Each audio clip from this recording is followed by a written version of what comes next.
Assalamualaikum warahmatullahi wabarakatuh.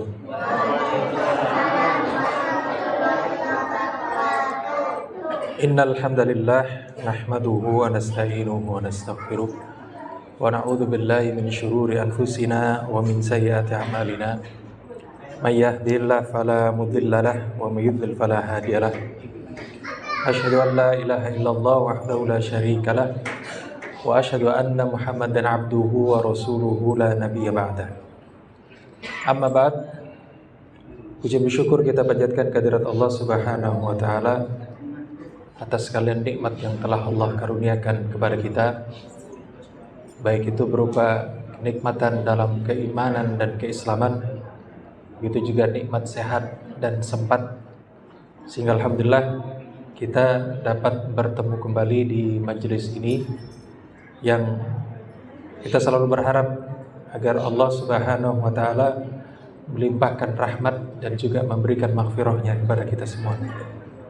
Yang kedua kalinya, salawat serta salam semoga tetap tercurah atas junjungan kita Nabiullah Muhammad sallallahu alaihi wasallam yang telah menegakkan kalimatullah, berjuang untuk membelanya dan juga memberikan nasihat-nasihat terbaik untuk umat ini. Maka mudah-mudahan kita semua senantiasa bisa istiqomah untuk mengikuti ajaran Rasulullah dan menjalankan segala sunnah-sunnah beliau. Ma'asyiral muslimin yang dimuliakan oleh Allah, pada kesempatan yang lalu kita sudah mengkaji tentang bagaimana Rasulullah sallallahu alaihi wasallam di awal tahun keempat kenabian beliau diperintahkan oleh Allah untuk memberi peringatan kepada keluarganya, yang kemudian beliau jalankan hingga sampai di titik beliau kemudian mengumpulkan warga Makkah di hadapan Bukit Sofa, yang kemudian beliau sampaikan inti dakwah beliau tentang akan adanya hari pembalasan, hari kebangkitan, dan bahwasannya beliau tidak mampu menyelamatkan siapapun meskipun itu kerabat dekatnya. Yang hal itu kemudian menjadi perbincangan seluruh warga Makkah. Di mana-mana orang membicarakan Rasulullah sallallahu alaihi wasallam dan dakwah beliau ini, ada yang kita katakan pro, ada pula yang kemudian lebih banyak memilih untuk kontra. Yang kemudian pada saat seperti itulah kemudian Allah Subhanahu wa taala memerintahkan Rasulullah sallallahu alaihi wasallam untuk menunjukkan yang hak sebagai hak, yang batil sebagai batil.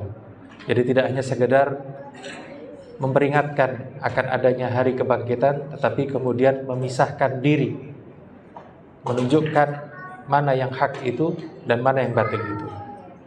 Di saat itu kemudian Rasulullah SAW menerima wahyu seperti yang disebutkan dalam surah Al-Hijr. Allah Subhanahu wa taala berfirman, "Fasda' bima tu'mar wa a'rid 'anil musyrikin." Maka sampaikanlah olehmu secara terang-terangan. Jadi fasda itu menampakkan dengan jelas, ya, segala apa yang diperintahkan kepadamu, dan berpalinglah dari orang-orang yang musyrik itu. Yang ini merupakan perintah tidak hanya sekedar menyeru, tetapi juga menunjukkan kebatilan-kebatilan dari agama jahiliyah itu. Yang karena itu Rasulullah sallallahu alaihi wasallam mengambil beberapa tindakan untuk melaksanakan perintah Allah Subhanahu wa taala tersebut. Yang diantaranya adalah menyerang khurafat syirik dari agama jahiliyah. Karena kita tahu agama jahiliyah ini menyembah berhala, yang sering dikenal dengan istilah paganisme, ya. Penyembahan berhala, penyembahan dewa-dewa selain Allah Subhanahu wa taala. Berhala-berhala mereka macam-macam. Ada yang disebut menciptakan ini, menciptakan itu.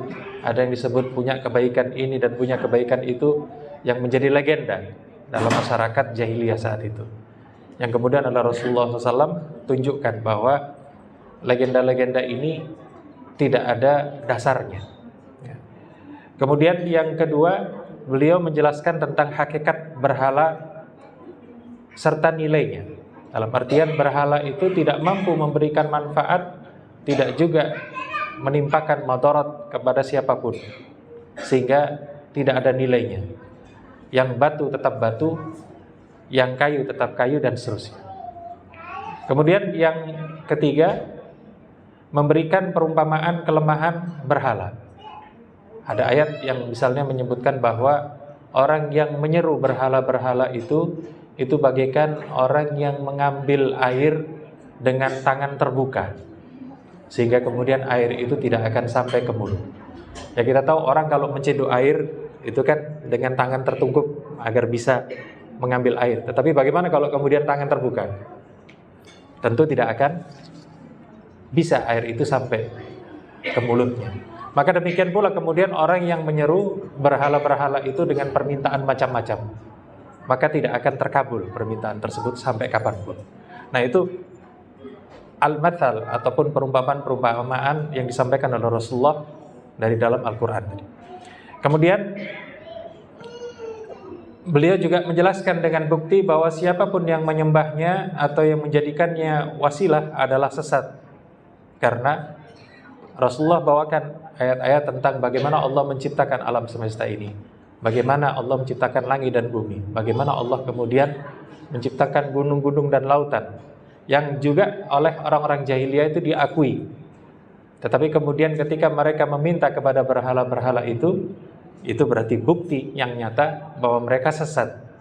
Mengapa kemudian meminta kepada yang bukan menciptakan? Yang kemudian Rasulullah mengajak mereka untuk menyembah yang menciptakan alam semesta ini. Ma'asyiral muslimin yang dimuliakan Allah, yang dari itu tentu saja Quraisy bereaksi. Ya. Sebab apa? Ketika ditunjukkan hal-hal ini, tentu saja banyak yang tersinggung. Ya.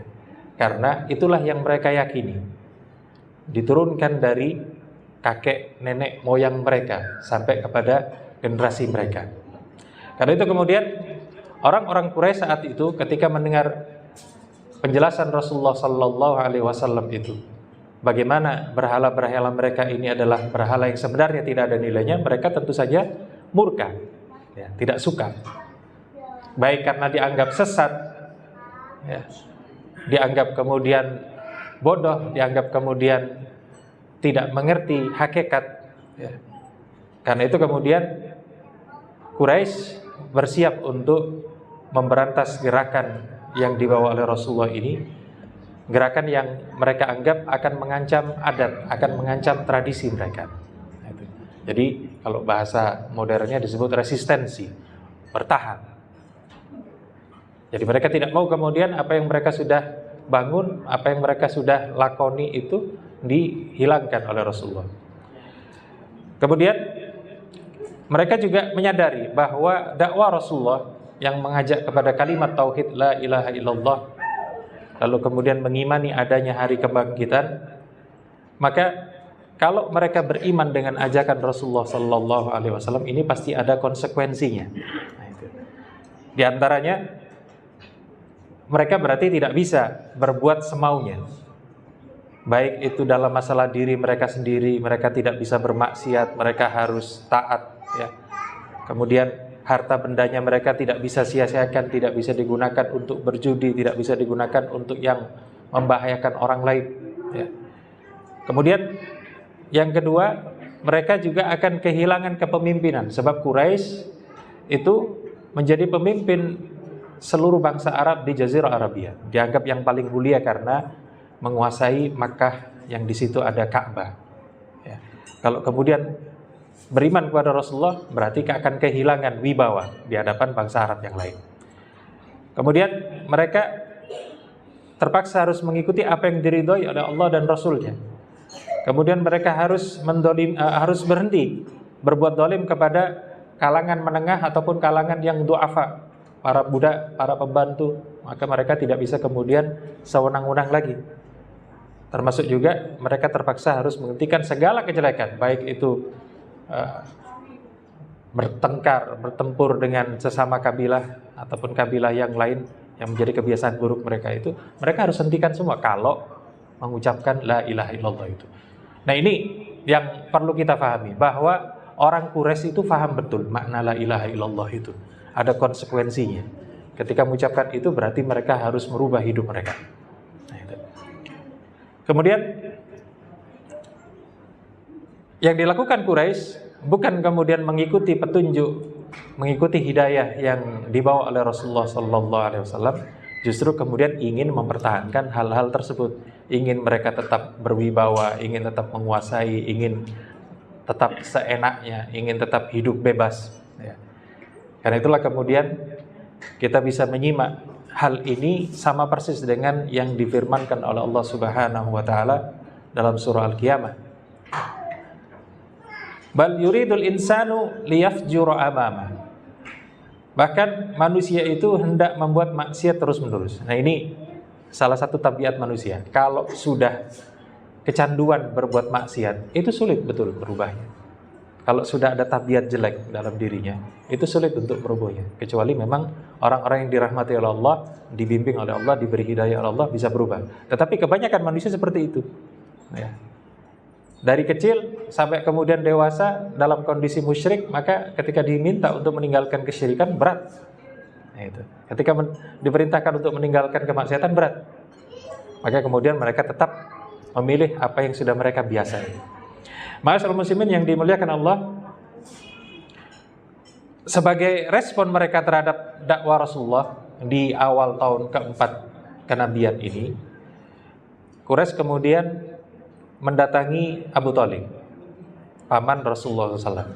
Karena pada kesempatan yang lalu kita kaji bahwasanya Abu Thalib inilah yang kemudian berjanji akan melindungi dan membela Rasulullah SAW meskipun Abu Thalib sendiri tidak berkenan untuk pindah agama. Itu. Tidak berkenan untuk meninggalkan agama nenek moyangnya. Ya. Yang kemudian Quraisy meminta Abu Thalib agar mau menghentikan kegiatan keponakannya yang berdakwah itu. Lalu kemudian mereka sampaikan alasan. Ya, sebab dakwah Rasulullah, seruan untuk meninggalkan sesembahan selain Allah yang kita kenal di Makkah saat itu ada 360 berhala. Kalau disuruh meninggalkan mereka ini, terus kemudian disampaikan bahwa berhala-berhala itu tidak bermanfaat, tidak memberi madarat, tidak ada gunanya, tidak ada nilainya, maka ini berarti cacian, berarti hinaan ya, terhadap apa yang mereka sembah itu, termasuk juga berarti menganggap seluruh nenek moyang mereka itu orang-orang yang tersesat, orang-orang bodoh, orang-orang jahil, orang-orang yang tidak tahu apa-apa. Nah itu. Dan mereka tidak rela kalau kemudian orang tuanya, kakeknya, neneknya, nenek moyangnya dianggap sebagai orang yang kerdil, orang yang kemudian tidak punya akal, orang yang tidak waras. Nah, itu. Karena itu kemudian mereka meminta, hentikan keponakanmu ini. Nah, itu. Kalau tidak, biarkan kami yang kemudian menghentikan dia, sebab engkau dan kami sama. Ya. Jadi disebutkan dalam salah satu riwayat, beberapa orang musyrik ini, Utbah, Syaibah, Abu Sufyan, kemudian Abul Bukhturi, kemudian Al-Aswad, Al-Walid, Abu Jahal, begitu juga Al-As, Ibn Wa'il, Munabbih dan Nabi, ini datang kepada Abu Thalib. Ya. Mereka kemudian menyampaikan seperti hal yang saya sampaikan tadi, yaitu bahwa apa yang disampaikan oleh keponakanmu itu tidak lain adalah menjelek-jelekkan nenek moyang kami. Ya. Karena itu Abu Thalib diminta hentikan, atau kalau tidak mau menghentikan, biar kami yang ngurusi. Nah itu, biar kami yang menghentikan, karena toh antara Anda dengan kami, Abu Thalib dan juga kaum musyrikin itu tetap sama-sama agamanya sama, akidahnya sama. Nah itu. Tapi kemudian ini yang dilakukan oleh Abu Thalib, sesuatu yang memang ditakdirkan oleh Allah Subhanahu Wa Taala. Meskipun tidak memeluk Islam, Abu Thalib itu kemudian menyatakan membela keponakannya, dengan lembut disampaikan akan tetap dibela. Ya. Yang kemudian utusan itu pun akhirnya pulang, tidak mendapatkan apa-apa. Sementara Rasulullah SAW terus melanjutkan dakwahnya itu. Tetapi ini tentu saja masih dalam bentuk verbal, dalam artian hanya ucapan, permintaan ucapan. Jadi belum ada tindakan sampai fisik di awal tahun keempat itu.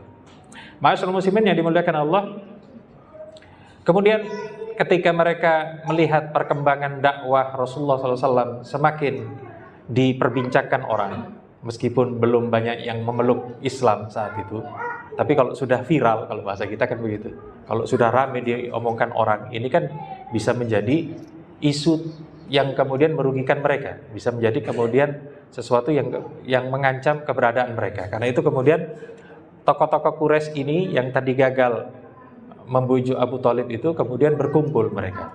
Ya. Dan ini terkumpulnya di rumahnya Al-Walid ibn al-Mughirah. Al-Walid ini nanti memang kemudian menjadi korban di perang Badar. Ya.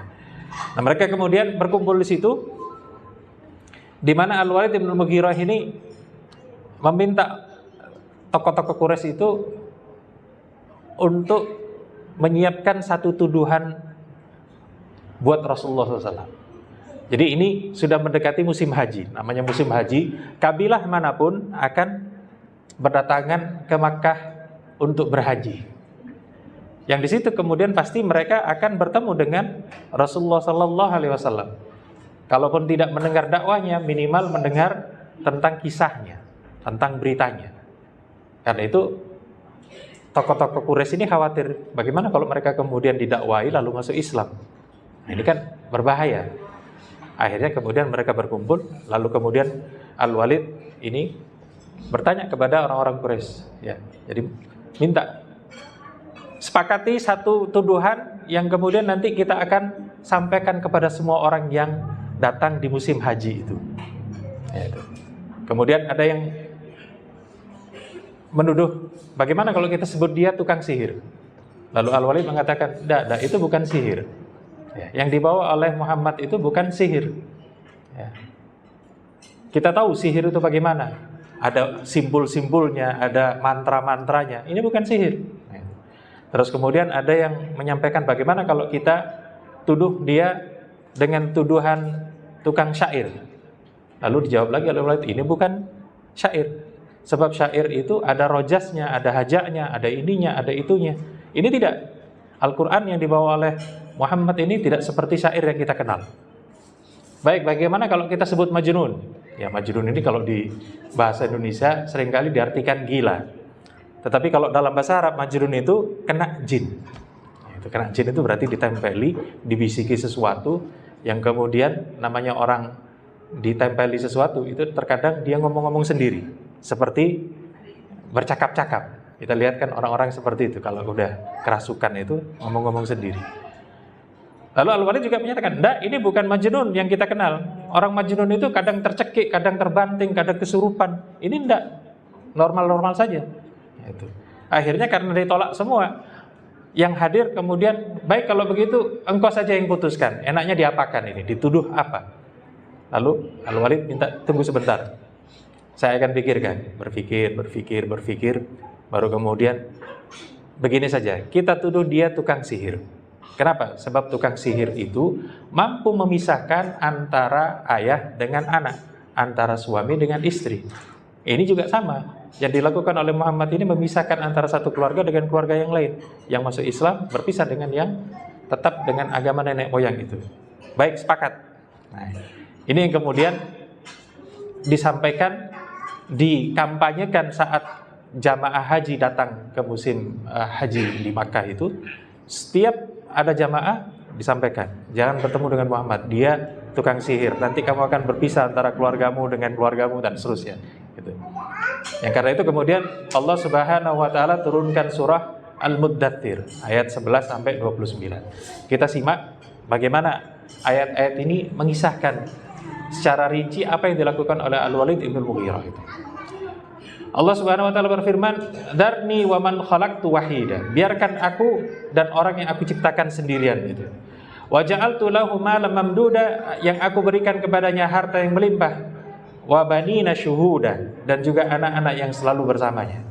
Wa mahattu lahu tamhida, dan aku lapangkan kepadanya seluas-luasnya. Tsumma yatma'u an azid, kemudian dia ingin agar aku menambah nikmatnya. Kalla innahu kana li ayatina anida. Tidak sekali-kali sesungguhnya dia itu sangat menentang terhadap ayat-ayat kami. Sa'urhiquhu su'uda, aku akan membebaninya dengan pendakian yang sulit. Nah, ini bicara tentang Al-Walid ibn Mughirah yang sudah diberi kekayaan oleh Allah, diberi anak banyak, tapi kemudian memilih untuk menentang Rasulullah. Di rangkaian ayat berikutnya Allah berfirman, innahu fakkara wa qaddar. Sesungguhnya dia telah memikirkan dan menetapkan. Itu tadi. Bagaimana kita tuduh Rasulullah SAW itu? Fakutila kaifa qaddar, maka celakalah dia bagaimana dia menetapkan. Tsumma qutila kaifa qaddar, celakalah dia bagaimana dia menetapkan. Tsumma nadhar, kemudian dia memikirkan. Tsumma abasa wa basar, lalu dia berwajah masam dan cemberut karena apa? Mentok tidak ketemu apa yang harus dituduhkan kepada Rasulullah SAW tadi.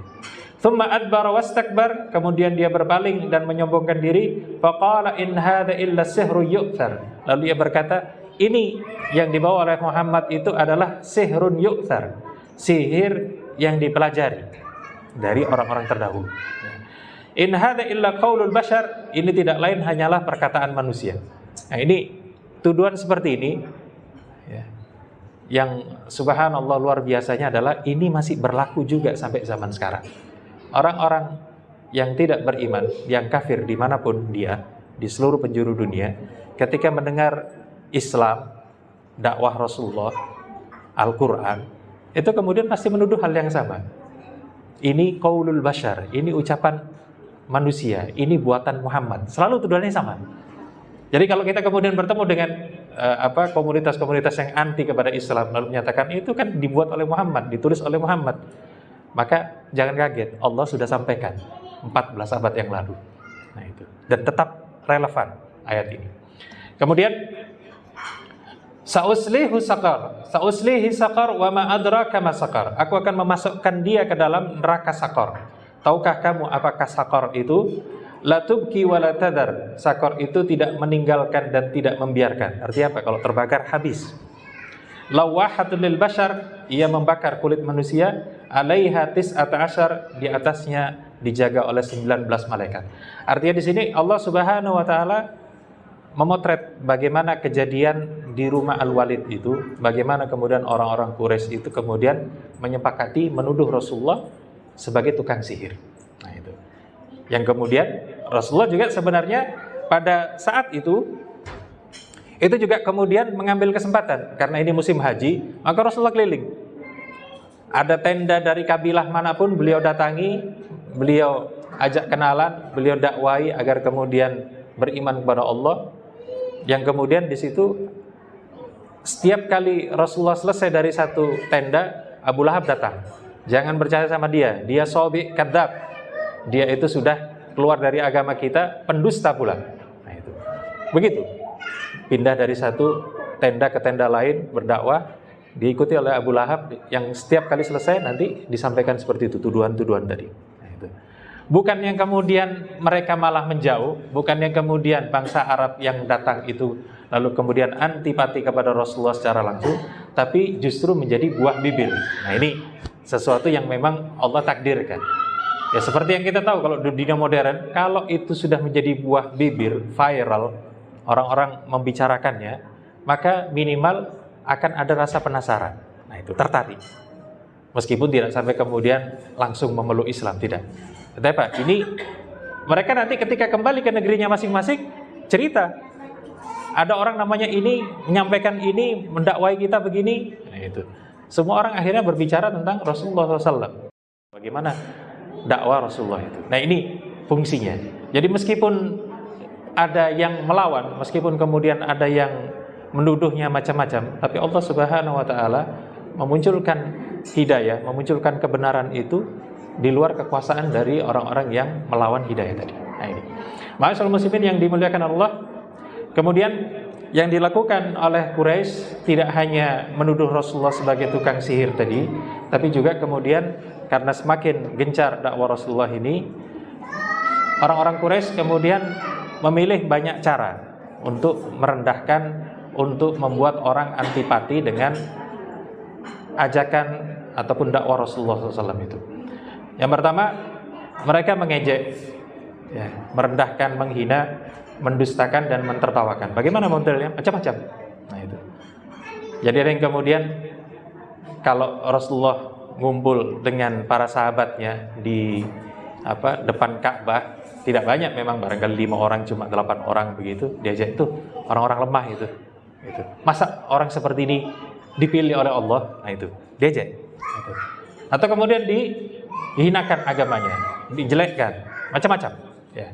Atau kalau kemudian Rasulullah lewat dengan para sahabatnya, mereka bergerak. Nah itu saling kedip-kedip, ya, memberi isyarat mata dan seterusnya. Itu dicatat oleh Allah Subhanahu Wa Taala dalam Al-Quran.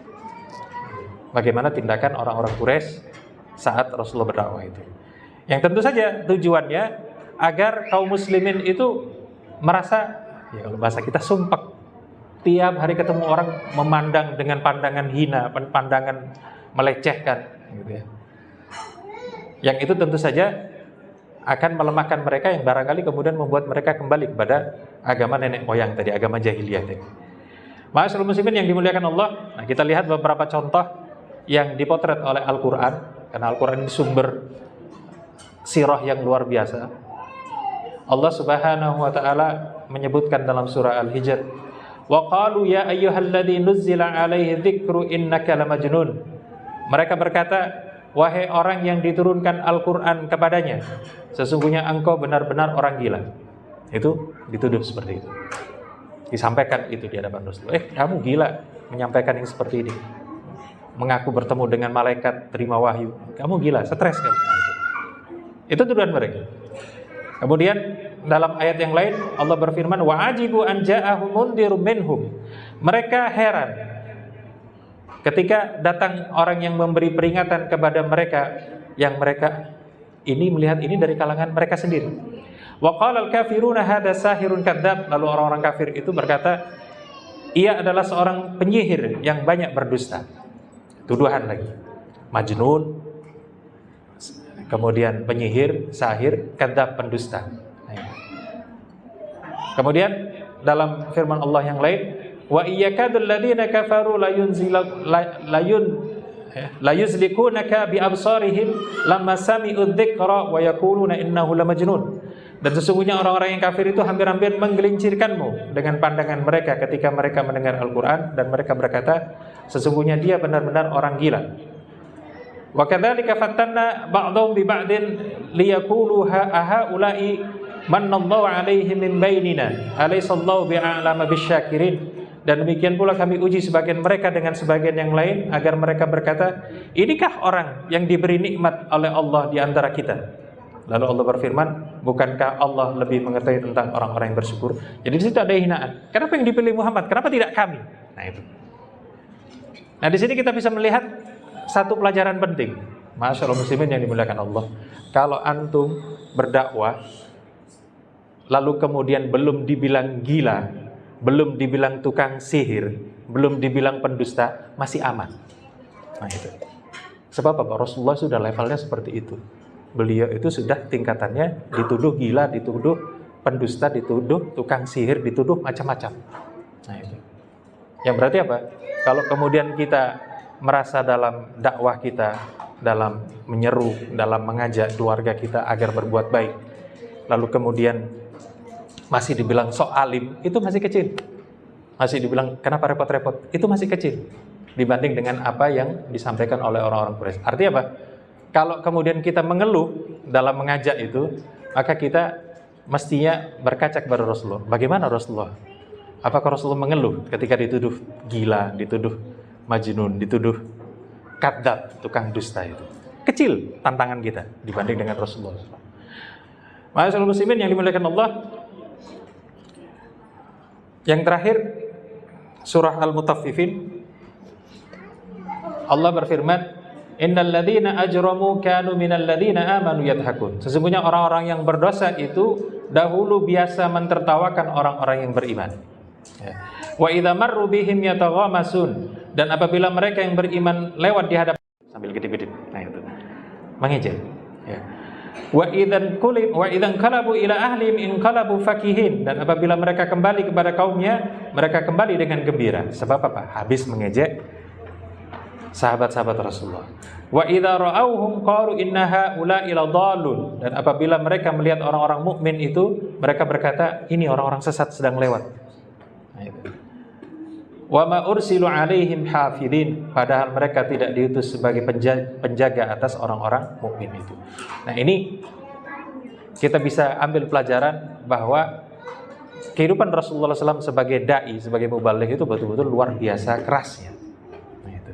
Berhadapan dengan orang-orang yang kemudian seperti itu, melecehkan dan seterusnya.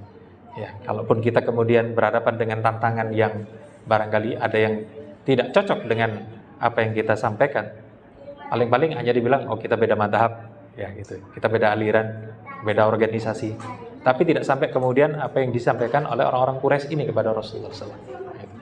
Ma'asyiral muslimin yang dimuliakan Allah, kemudian selain tuduhan-tuduhan verbal tadi juga menyebarkan opini negatif. Ya. Salah satunya memutarbalikkan sejarah Islam, menyebarkan syubhat, berita-berita bohong, ya, yang tujuannya agar orang-orang yang mendengar dakwah Rasulullah itu sibuk mendengarkan ocehan-ocehan mereka, dusta-dusta itu. Ya, kita katakan kalau zaman sekarang orang-orang Quraisy ini menyebarkan hoax kemana-mana. Muhammad itu begini, ini begini, ini begini, yang kemudian didengar oleh orang-orang dari luar kabilah Quraisy itu, sehingga mereka tidak sibuk untuk klarifikasi, untuk cari tabayun kepada Rasulullah. Tidak. Mereka sibuk mendengarkan orang-orang Quraisy itu yang menjelek-jelekkan Rasulullah SAW. Ya. Nah, di sini kita lihat salah satunya dipotret oleh Al-Quran. Wa qalu asatirul awwalin iktatabaha fahiyatumla alaihi bukratan wa asila. Dan mereka berkata, Al-Quran itu hanyalah dongeng-dongeng orang terdahulu yang dia minta untuk dituliskan lalu dibacakan kepadanya pada waktu pagi dan petang. Ayat ini sampai sekarang relevan. Kenapa begitu? Sebab musuh-musuh Islam itu selalu menuduh, itu kan karangan Muhammad. Gitu. Tuduhannya serius, karangannya Muhammad. Ada yang menuduh Al-Quran itu kebanyakannya kopas, kata mereka. Copy paste saja dari Al-Quran, hanya menyontek dari Injil, hanya menyontek dari Bible mereka. Ceritanya sama, ada Musa, ada ini, ada itu. Gitu. Yang kemudian ditulis, mereka beranggapan bahwasanya Rasulullah SAW menerima Al-Quran itu dari seorang rahib atau dari seorang pendeta.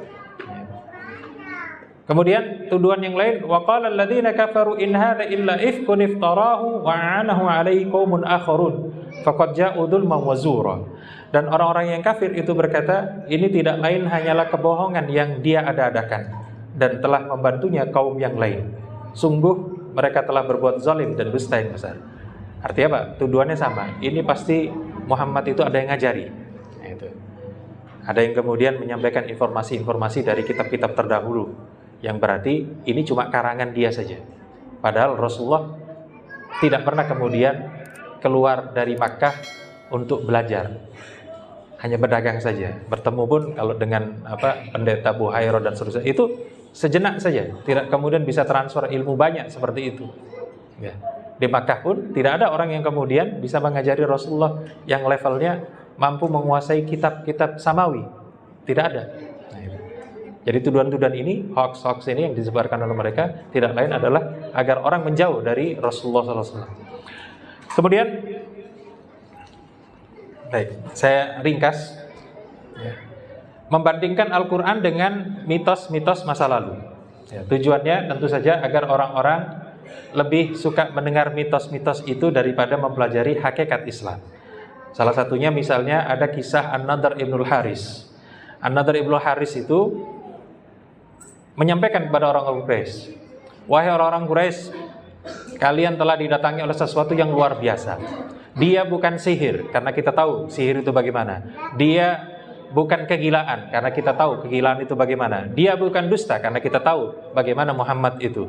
Dia kemudian dimuliakan, yang paling jujur di antara kalian. Yang setelah itu kemudian An-Nadhr ini keluar dari kota Makkah, pergi ke negeri yang disebut Al-Hayrah. Ya. Di Al-Hayrah itu kemudian dia belajar kepada sejarawan di sana tentang raja-raja Persia, tentang kemudian kisah-kisah bangsa-bangsa umat-umat terdahulu, ya, yang kemudian setelah menguasai ilmu tersebut pulang dia sudah jadi ahli sejarah, balik ke Makkah. Maka kemudian ketika dia melihat ada rombongan para sahabat misalnya hendak datang ke rumahnya Rasulullah Sallallahu Alaihi Wasallam, lalu kemudian dia mencoba mencuri dengar apa yang disampaikan oleh Rasulullah tentang Islam, tentang nanti kemudian masa depan kita, bagaimana akhirat, bagaimana surga dan neraka. Ketika para sahabat ini pulang, disampaikan, engkau melihat Muhammad itu ucapannya lebih baik dari orang lain, tapi dengarkan saya dulu. Akhirnya diceritakan cerita tentang raja-raja Persia, tentang umat-umat terdahulu, ya, yang kemudian dia sampaikan. Nah, kalau sudah kalian dengar, bukankah saya juga lebih baik? Bukankah saya juga bahasanya baik seperti Muhammad itu? Ceritanya juga bagus. Nah, itu. Kalau kalian mendengar Muhammad, kenapa kalian tidak juga mendengar kepada aku? Nah, itu. Jadi dicoba dijauhkan dari dakwah Rasulullah SAW itu, dibandingkan itu. Termasuk juga misalnya An-Nadr dengan sengaja kemudian membeli budak-budak perempuan yang suaranya indah, pandai bernyanyi. Nah, yang kemudian para sahabat ini atau orang yang tertarik kepada Rasulullah, belum masuk Islam tapi sudah tertarik dengan dakwanya, ketika hendak berangkat ke rumah Rasulullah, sini. Nah, itu. Diberikanlah gadis-gadis tadi, ayo bernyanyi dulu. Nah, kita karaoke dulu, begitu ya kalau zaman sekarang gitu. Nyanyi dengan mereka sehingga mereka terlenakan, sehingga tidak lagi berusaha datang ke rumah Rasulullah SAW untuk mendengarkan dakwah. Karena itu kemudian salah satunya kita bisa melihat firman Allah Ta'ala tentang di surah Luqman kalau tidak. Wa minan nasi may yattakhidhu lahwal hadisi liyudilla an sabilillah. Dan di antara manusia itu ada orang-orang yang mengambil lahwal hadis. Ya, lahwal hadis ini kalau diartikan lahwun itu sia-sia, al hadis ucapan. Tetapi Ibnu Abbas radhiyallahu anhu menyampaikan lahwal hadis itu musik. Nah, itu. Tapi jangan diartikan kemana-mana dulu. Ya. Lahwal hadis itu musik. Kenapa? Karena An-Nadr itu dengan sengaja memang kemudian mencari budak-budak yang kemudian ahli menyanyi tadi untuk menjauhkan orang-orang yang tertarik kepada Rasulullah Sallallahu Alaihi Wasallam. Nah, di situ. Jadi musik atau kemudian nyanyian liyudilla an sabilillah, tujuannya untuk menyesatkan orang dari jalan Allah. Nah, itu. Karena itu perlu ini tidak sampai kemudian bagaimana hukum tentang musik. Baik, itu bab yang berbeda. Tapi kita melihat ada musik yang kemudian memang digunakan untuk menjauhkan orang dari jalan Allah. Sekarang pun ada juga yang seperti itu. Musik-musik yang melenakan, isinya cinta-cintaan, isinya kemudian keputusasaan, isinya keduniaan, macam-macam gitu. Yang kemudian lupa sholat, lupa ya kewajibannya. Ini juga liyudilla an sabilillah. Hati-hati juga yang seperti itu. Tetapi ada juga yang kemudian hanya sekedar penyemangat. Sebab apa? Di masa Rasul juga ada syair-syair penyemangat ketika mau berjihad, diucapkan dengan nada tertentu. Ada. Nah, ini perlu kita kemudian berimbang gitu. Mana yang kemudian memang kemudian menyesatkan atau melenakan itu, mana yang kemudian tidak. Baik. Yang lain yang dilakukan oleh orang-orang Quraisy ini adalah ajakan untuk kompromi. Ya. Di mana dari kalangan mereka itu mendatangi Rasulullah Sallallahu Alaihi Wasallam yang dipotret dalam Al-Quran, firman Allah Taala, "Waddu law tudhinu fayudhinun." Mereka ingin agar engkau bersikap lunak, maka mereka pun bisa bersikap lunak juga. Yang ajakan mereka menyampaikan kepada Rasulullah Sallallahu Alaihi Wasallam, bagaimana kalau kita berganti-gantian menyembah semua Tuhan selama 1 tahun, lalu kemudian gantian tahun berikutnya menyembah Allah saja. Jadi ditawarkan, wahai Muhammad, na'budu ilahaka lisanatin. Kami menyembah Tuhanmu 1 tahun. Nanti tahun depan kamu menyembah dewa-dewa kami 1 tahun. Kalau seandainya Tuhanmu itu benar, maka setidaknya kami sudah pernah menyembah Tuhanmu itu 1 tahun.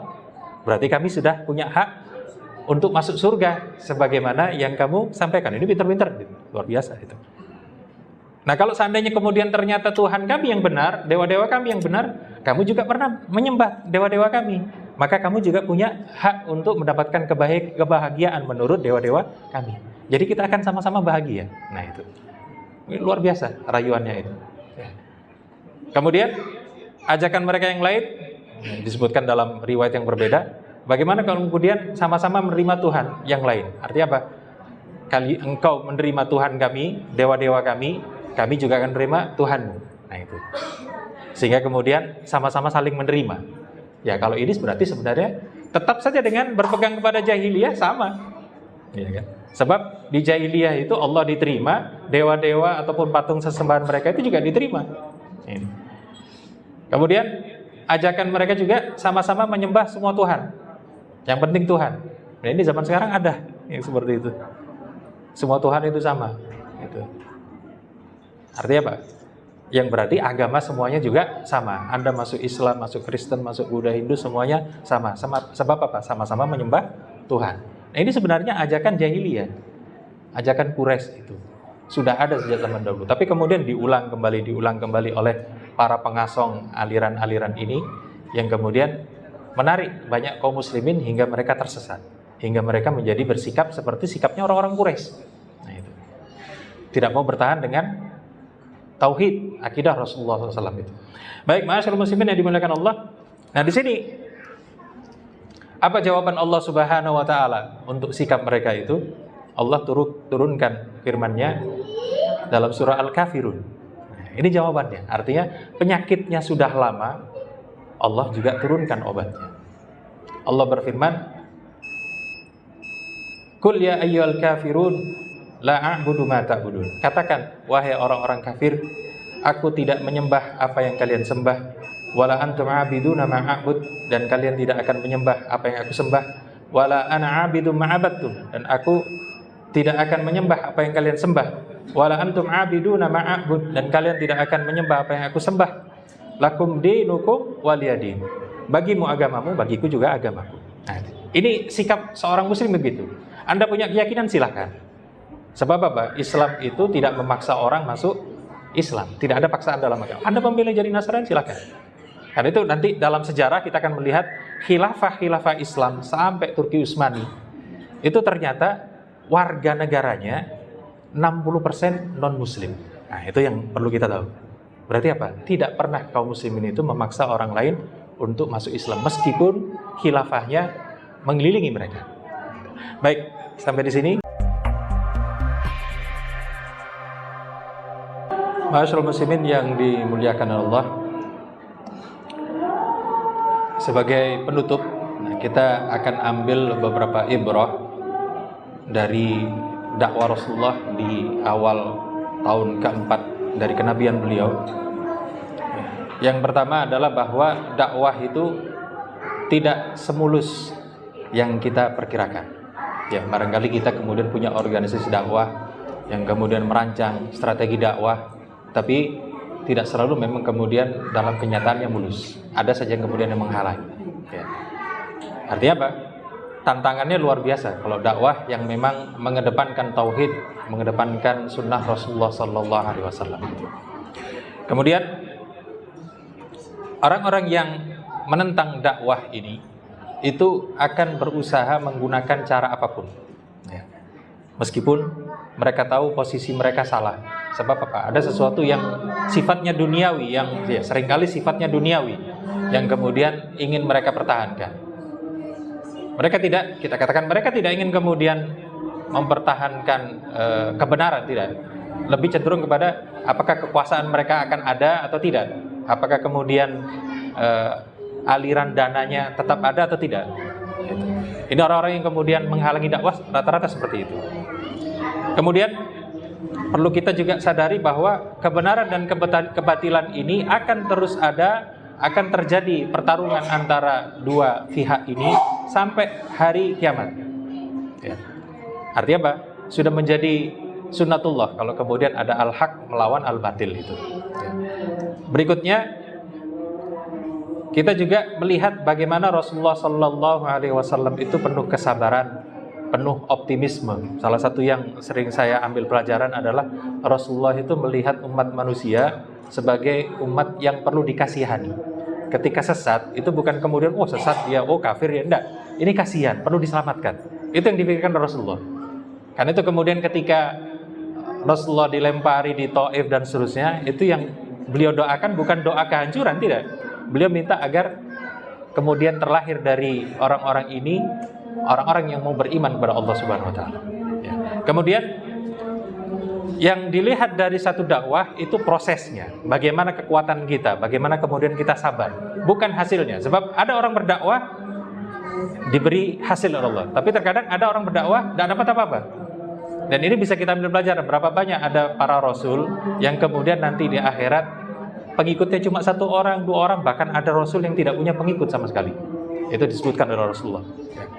Kemudian dakwah yang dijalankan sesuai dengan bimbingan Nabi, tapi kemudian tak banyak yang mau ikut, dan ini tentu saja kita mengubah metode dengan yang dilarang, ini juga tidak diperkenankan. Artinya apa? Ketika kita kemudian mempromosikan tauhid, mengikuti sunnah Rasulullah, sudah kita agak sedikit tradisi lah, begitulah gitu. Kurangi sedikit kerasnya. Nah, kalau kemudian kita mengurangi itu, lalu kemudian justru menggunakan hal-hal yang dilarang oleh Rasulullah, mencampur adukkan antara hak dan batil, maka dakwah ini justru kehilangan tujuannya. Nah, ini yang perlu juga kita hati-hati. Ya. Kemudian yang berarti seorang mubaligh, seorang dai tetap harus memegang metode, cara, manhaj Rasulullah SAW dalam berdakwah itu. Bagaimana yang didahulukan adalah tauhid, memberi nasihat, memberi peringatan, lalu kemudian membimbing ketika kemudian sudah beriman. Ada metode yang bisa kita pelajari dari sirah nabawiyah ini. Karena itu kemudian bagi mubaligh, bagi dai itu mengambil pelajaran yang besar. Bagaimana cara Rasulullah berdakwah dan bagaimana beliau bertahan itu. Yang mudah-mudahan ini kita bisa ambil pelajaran dan kita bisa terapkan dalam kehidupan kita. Sebab apa? Metode dakwah di zaman apapun akan tetap berlaku seperti halnya di masa Rasulullah SAW. Dan ini yang kemudian bisa menguatkan kita sepanjang zaman. Kenapa? Karena intinya bagaimana kita mengikuti Rasulullah SAW. Baik, ma'asyiral muslimin yang dimuliakan Allah, barangkali itu yang dapat saya sampaikan pada malam hari ini. Ada waktu sedikit, barangkali ada yang mau bertanya, monggo.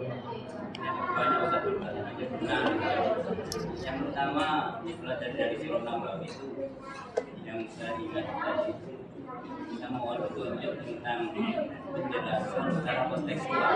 Di situ ada kalimat tadi, pastilah sesat. Itu soal pertama. Yang kedua, menyangkut dakwah. Yang mungkin dakwah oleh Nabi itu pada waktu itu kan ada satu kalimat yang sangat mengusik saya.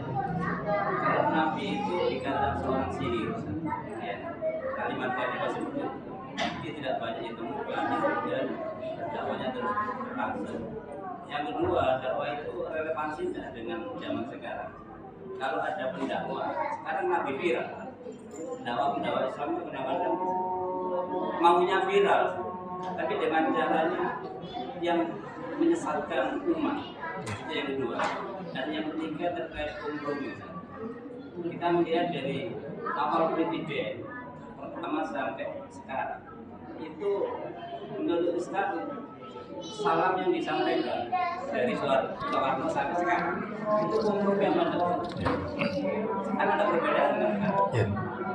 Kalau Soekarno seperti ini, itu menyangkut Ustaz gimana? Ya. Masuk dalam ranah kompromi yang mana? Ya. Baik, jadi di sini ada 3 pertanyaan ya. Yang cukup banyak ini. Yang pertama tadi tentang wasilah, ya, wasilah dakwah itu. Jadi, apakah boleh kita berdakwah menggunakan wasilah? Ya, wasilah ini kan sebenarnya terkait tentang tata caranya, medianya, ya. Yang wasilah tersebut kemudian bertentangan dengan prinsip-prinsip syariat Islamiyah. Ya. Maka ini tentu saja tidak diperkenankan. Ya, sebab dakwah itu kita ada koridornya, ada tata tertibnya. Bagaimana Rasulullah SAW mencontohkan dengan cara yang baik, dengan mau'idhah hasanah, tidak kemudian kita katakan dengan cara maki-maki atau dengan wasilah yang salah. Ya, contoh misalnya, barangkali kemudian ada orang berdakwah dengan cara joget-joget, viral dulu di TikTok begitu. Tapi yang dibawakan ayat-ayat Al-Quran. Nah ini bukan kemudian menjadi dakwah, malah menjadi pelecehan terhadap Al-Quran. Itu banyak. Al-Fatihah lalu kemudian diiringi lagu rock misalnya. Ya, wasilahnya salah. Itu. Al-Fatihahnya benar, tetapi kemudian malah menimbulkan kerancuan dalam dakwah itu sendiri. Ini tentang wasilah. Karena itu wasilah dakwah ini mengikuti apa yang dicontohkan Rasulullah. atau kalau seandainya dikembangkan dari contoh Rasulullah, karena memang zaman itu pasti berkembang, tidak terlalu jauh dari yang digunakan oleh Rasulullah SAW itu. Ya. Kemudian yang kedua, nah ini sudah lupa saya. Mengenai kalimat yang benar. Oh ya. Karena ini kan relevan. Ya. Didakwai kemudian dia ada kalimat yang muncul dari umatnya, seorang sihir, Ya. orang majnun. Baik. Sekarang itu bukan viral. Iya, betul. Jadi terkait tentang kalimat-kalimat ini, ya dari kita bisa melihat di masa Rasulullah memang saking kerasnya ya. Jadi orang bangsa Arab itu dengan keluguan mereka, ya lugu sebenarnya, polos, tapi kemudian mengenal bahwa unsur-unsur yang mereka pertahankan itu memang terancam dengan dakwah Rasulullah, lalu dituduh macam-macam. Gitu. Ya ini sebenarnya di masa sekarang juga ada, meskipun kita tidak dituduh misalnya tukang sihir atau paling-paling dituduh, ya, mohon maaf, teroris, nah itu radikal.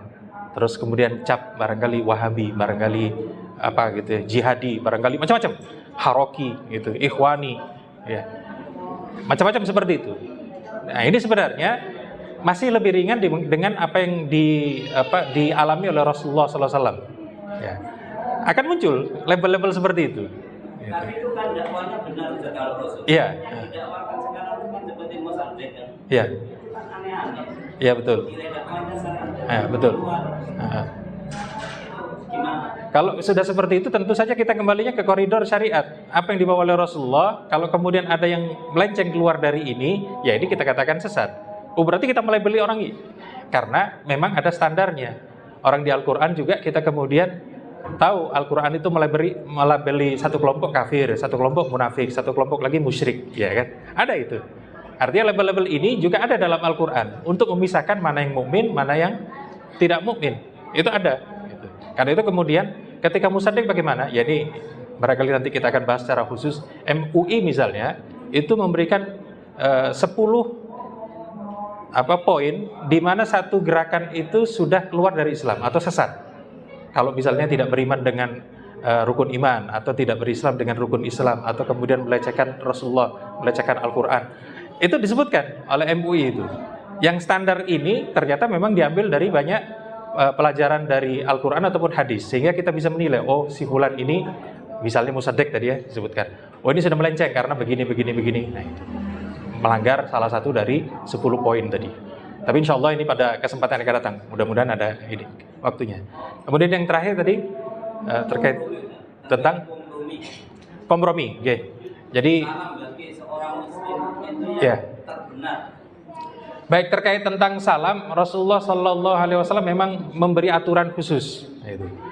Nah, jadi di sini kalau di masa awal itu assalamu manit taba'al huda, keselamatan bagi orang yang kemudian mengikuti petunjuk itu. Yang kemudian ketika di masa Madinah ini lebih macam-macam. Karena apa? Bertemu dengan Yahudi, bertemu juga dengan kelompok Nasrani gitu ya, yang datang dari Najran dan seterusnya. Yang di situ kemudian salamnya dibatasi oleh Rasulullah, jangan memulai Yahudi dan Nasrani dengan salam. Nah itu. Kalau mereka memberi salam ya cuma dijawab waalaikum gitu ya, diucapkan. Ini syariat yang kemudian salah satu fungsinya adalah untuk menjaga izzatul muslimin, harga diri kaum muslimin. Nah itu. Sebab apa? Tidak layak kemudian di luar Islam lalu kemudian menerima keselamatan. Nah itu. Keselamatan hanya dari Rasulullah SAW itu. Dan ini memang ya mau tidak mau, wah itu berarti barangkali ada yang mengira, oh berarti Muslim itu kita katakan ekstrim, tidak mau mengakui adanya keselamatan di luar agama mereka. Tapi sebenarnya mereka pun juga begitu. Ya. Nasrani pun menganggap bahwasanya keselamatan itu hanya melalui Yesus saja. Yang tidak melalui Yesus berarti tidak selamat. Sama. Nah itu. Karena itu kemudian sikap tolerannya itu bukan kemudian saya mengikuti cara salam Anda, atau cara sholat Anda, atau cara ibadah Anda. Tidak. Karena itu kemudian yang dilakukan oleh beberapa pemimpin yang saya terus terang mengatakan ini jahil karena tidak tahu bagaimana kemudian Rasulullah dalam berinteraksi dengan orang-orang non-Islam itu, yang kemudian menggunakan salam hum, swastiastu, macam-macam gitu, kan ada seperti itu. Maka ini sebenarnya keluar dari syariat Rasulullah SAW. Ada pelanggaran di situ. Dan itu kemudian perlu kita kenalkan. Bagaimana sih Rasulullah kemudian kalau memberi salam? Nah, bukankah Rasulullah juga kemudian mengirim surat kepada Heraklius, orang Nasrani?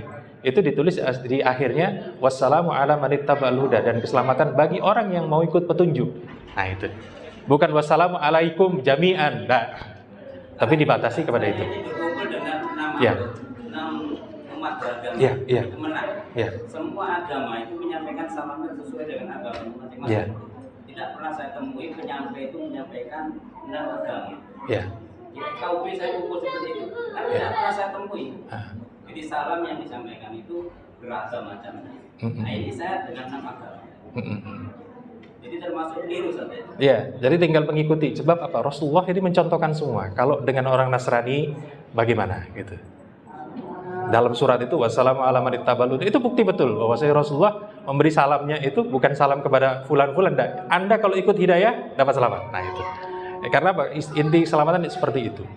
Karena itu kemudian mengikuti Rasulullah ini tidak kemudian mengorbankan apapun sebenarnya, biasa saja. Mereka juga demikian. Ya, mudah-mudahan kita tetap terjaga di sini. Oke. Baik, silakan, mungkin masih ada. Ya, sebab hidayah itu sangat mahal. Ya, kalau kita mengikuti Rasulullah, memang kita barangkali menganggap kok keras ya. Rasulullah itu kalau kita melihat cara dakwahnya seperti tadi, itu kita akan melihat berhadapan dengan orang yang betul-betul ekstrim juga. Ekstrim ketemu ekstrim, kita katakan begitu. Ini yang kemudian bertauhid, ini kemudian musyrik, begitu. Berat memang. Tetapi kita bertemu dengan, kita katakan ini sama-sama satu negara, sama-sama ini. Yang kemudian dianggap kalau sudah satu negara, bolehlah sedikit kemudian kita bertoleransi.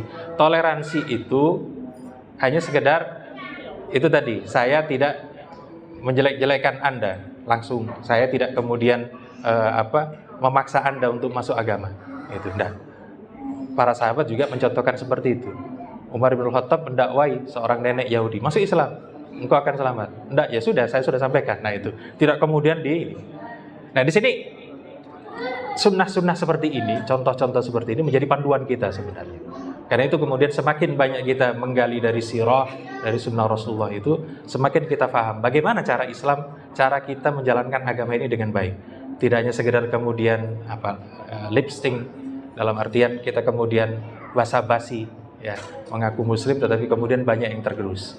Nah, dengan menggali ini mudah-mudahan kita selalu terjaga, istiqomah dengan apa yang disampaikan oleh Rasulullah SAW. Amin. Baik, saya rasa cukup, ya. Insyaallah kita akan lanjutkan pada kesempatan yang akan datang. Aku qouli hadza wa astaghfirullah li wa lakum. Kita akhiri dengan kafaratul majlis. Subhanakallahumma wa bihamdika asyhadu an la ilaha illa anta astaghfiruka wa atubu ilaik. Wassalamualaikum warahmatullahi wabarakatuh.